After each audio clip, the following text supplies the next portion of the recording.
Oh, hi. Welcome to my first book review. This is a book by Nancy Sarasi. She's an historian of medicine, and it is Medieval and Early Renaissance Medicine, an Introduction to Knowledge and Practice. If you want to get past, oh, they bled people and believed in for humor, this is the book you want. It will give you a panorama of the professions and practices, cultural context, and effort to improve that actually existed in those times and in those places. And before I go on, I just want to say, seven-celled uterus. Look it up. In this book, so the actual read is under 200 pages. It's divided between 6 chapters and an epilogue, and she sticks mostly between the 1100s and the 1400s, but it shades off at both ends. And she sticks geographically to Italy, France, and England mostly, with bits of Spain and Germany as needed. I'm going to talk about the first half of the book chapter by chapter, and the second half in one lump summary, just because I think that highlights the unique stuff in the book best. So in chapter 1, Nancy Sarasi lays the groundwork for 2 things: the cultural context of Western medieval medicine and Muslim scholarship in medicine. So with the cultural context, she outlines the Catholic worldview and some surviving manuscripts of Greco-Roman / educated medicine. With Muslim scholarship, she outlines its inheritance, its independence, and its accomplishments. These come together at the end of the chapter in the wave of interest that created Latin translations of Galen and Aristotle and the great Muslim scholars. And all of this is framed from the beginning in the opening sentence when she uses the word innovation, and that's just not a word that I associate with medieval Europe. So off to a wonderful start. So chapter 2 covers 4 main subjects. 1 was the different professions and their status, although physicians are the focus. And 2 was who employed them, which includes towns, hospitals, and the rich.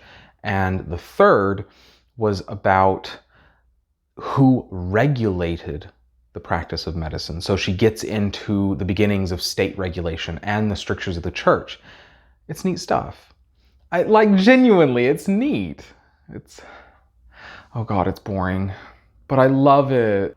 The 4th subject was about who were excluded from these ranks. That was like learning the history of a plague, but it was powerful to learn about the council declarations and university behaviors that kept women and Jewish people out of medicine across the centuries, or at least tamped down their presence. Chapter 3 is about medical education. Here she addresses the emergence of universities and their role as authorities and as sources of information, conduits for it. And she also addresses the texts that they use. She also does pay attention to the flow of information outside of universities, which is good. And there were 2 major things that really stuck out to me. One was the realities of being a student back then. They read abbreviated versions and commentaries on the larger opuses, spark notes for the Middle Ages. The other was the description of scholastic analysis. It is their rationality laid bare. The way they took ideas apart, compared them and contrasted, weighed them out, and reached conclusions all before science and statistics could contribute. That is ridiculously fascinating. The last 3 chapters are about how they understood the body and how they tried to fix what went wrong. This is where you get the 4 humors, but she gives the balance of hot, cold, wet, and dry that was called complexion, and she goes into Galen's virtues, operations, and faculties, and she goes on to his particular model of the heart, the brain, and the liver. She also addresses the stages of life and the role of astrology. So by the end, you're left with an appreciation for a level of sophistication in their theorizing and also a connectedness. Surgery is addressed, and it's gory just because of the nature of the subject, but Serassi doesn't lean into it, which I think is to her credit. Her overview of diagnosis really drew me in. They were wrestling with practicalities and with the effort to get it right, to draw real benefit from what they were trying to do for their patient. Things like urine inspection and characteristics of blood that had been let from the body, as well as pulse lore. All of that, they tried to pay attention to a lot in the disease processes of their patients. In treatment, they also wrestled with trying to get things right. What's more, you see that they were asking questions of their received knowledge and not just copying things down through the centuries. Everything is addressed in depth, but it's manageable. I never thought, oh my gosh, get to the point.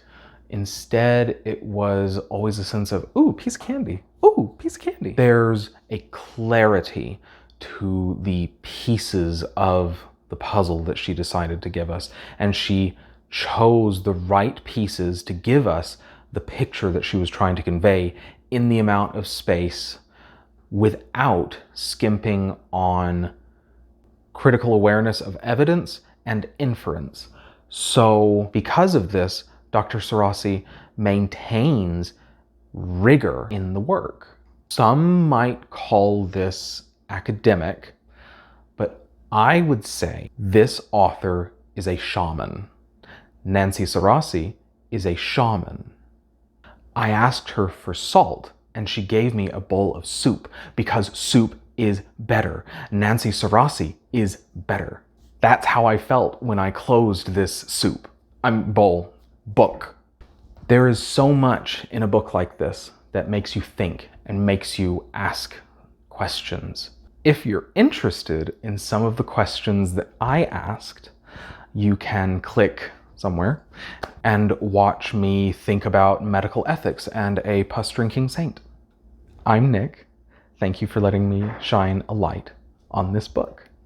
Also, I'm not sure how to pronounce her last name, so if you know, please let me know. I don't want to be butchering her last name. Thank you. Bye!